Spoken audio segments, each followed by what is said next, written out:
Bonjour à tous, bienvenue à l'heure de gloire.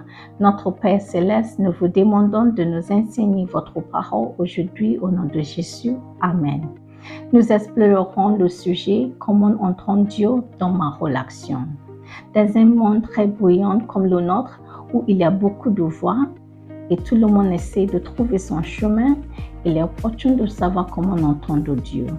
La bonne nouvelle, c'est que Dieu parle et il parle encore. Nous allons examiner certaines des façons par lesquelles Dieu nous parle. Numéro 1, la parole de Dieu. La Bible est un recueil de la parole de Dieu et de là nous connaissons l'esprit et le plan de Dieu pour nos vies. Dans Genèse chapitre 2, verset 18, la Bible dit qu'il n'est pas bon que l'homme soit seul. Je vais lui faire une rencontre d'aide. Donc d'après la parole de Dieu, vous savez que Dieu a votre mariage dans son plan. Numéro 2, voix audible. La plupart des gens croient que Dieu ne parle pas. Il parle.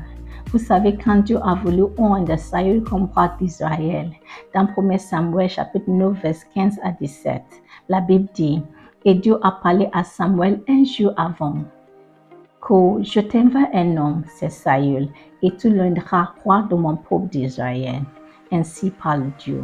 Ainsi Dieu peut vous parler de l'homme à qui vous voulez vous marier.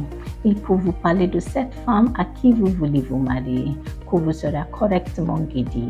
Numéro 3, la paix intérieure. Notre Dieu est le prince de la paix. Sa présence et son approbation sont toujours validées par la paix.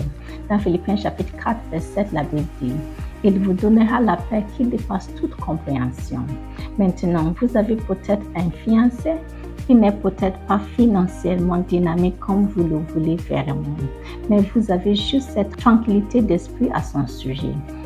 Et en tant que frère, vous avez peut-être une fiancée que vous voulez épouser. Elle n'a peut-être pas toutes les qualités physiques que vous voulez vraiment chez une femme, mais vous savez que j'ai la paix avec cette dame. C'est un signe d'approbation de Dieu pour vous. Et notez, si vous êtes dans une relation et chaque fois, vous n'avez pas de repos, chaque fois que vous pensez à votre fiancé ou votre fiancé, votre corps est rempli d'incertitude, c'est un signe de désapprobation de Dieu dans cette relation. Numéro 4, témoin intérieur, où vous apprenez à connaître quelque chose sans aucune connaissance préalable ou idée de ces choses. Dans Matthieu chapitre 16, verset 16 à 17, quand Jésus demandait à ses disciples, il a dit, « Qui sont les hommes qui disent que je suis ?» Et Pierre a dit, « Tu es le Christ, le Fils de Dieu vivant. » Et Jésus a dit, « Non, celui-ci t'a été révélé par Dieu. » Et il savait par l'Esprit de Dieu. Donc, il y a des choses que vous saurez juste par l'Esprit de Dieu. La plupart du temps, si vous demandez aux couples qui sont mariés aujourd'hui, quelle était votre conviction avant le mariage? Ils diront, la première fois que j'ai vu ma femme, je savais simplement que c'était ma femme. C'est un témoignage intérieur. Ainsi, Dieu peut vous guider à travers le témoignage intérieur. Numéro 5, situation. Dans Exode chapitre 3, verset 2 à 5, Moïse a eu une rencontre avec le buisson ardent. Le buisson brûlait, mais il n'était pas brûlé. Et il était comme, wow, laissez-moi aller voir cette grande chose. Dieu avait besoin de l'utiliser pour attirer son attention pour le grand tâche qu'il voulait qu'il fasse pour lui. Dieu peut donc utiliser des situations pour vous parler de cette relation. Peut-être que vous êtes avec un fiancé qui est colérique et quand il est en colère, il te bat. Dieu vous dit quelque chose. Que vous allez faire face à beaucoup d'abus de violence physique dans cette relation, dans ce mariage. C'est un signe. Soit que vous preniez la décision de continuer, soit que vous abandonnez. Dieu peut donc vous parler à travers les situations. Numéro 6, homme. Les gens autour de vous, vos parents, vos pasteurs, vos amis, n'importe quel corps. Dans Judges chapitre 14, verset 1 à 3, concernant Samson, il a rencontré cette fille de Philistin. Il est venu dire à son père et à sa mère, « Il y a cette femme que j'ai trouvée, s'il vous plaît, je veux l'épouser. » Les parents n'approuvaient pas. C'était un signe de Dieu. Lui disait que non, ce n'est pas de là qu'il faut chercher une femme. Dieu soit loué, Dieu peut donc vous guider de plusieurs façons.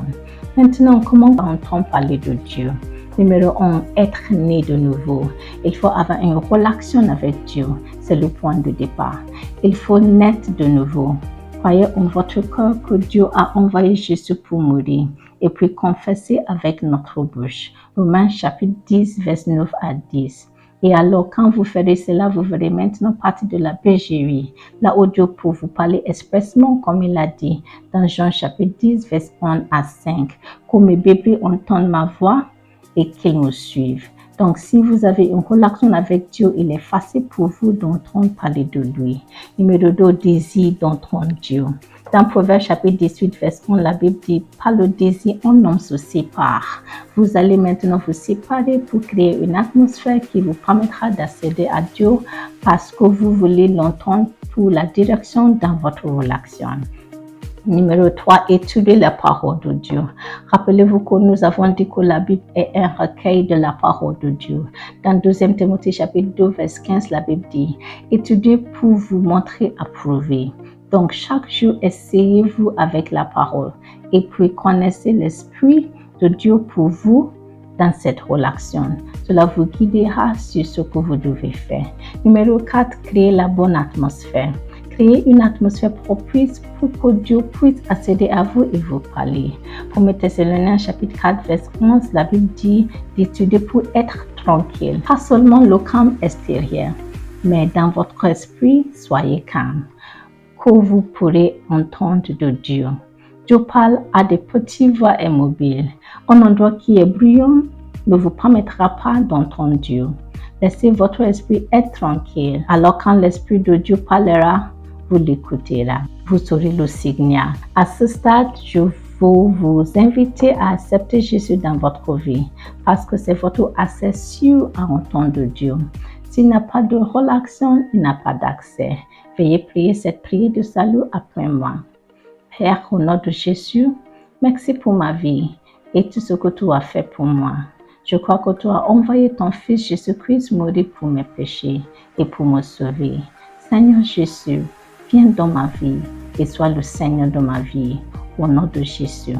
Félicitations, que Dieu vous bénisse. Et quand vous mettez toutes ces choses au travail, je fais confiance à Dieu que vous ne manquerez pas votre chemin dans la vie et dans le destin, en particulier dans votre mariage.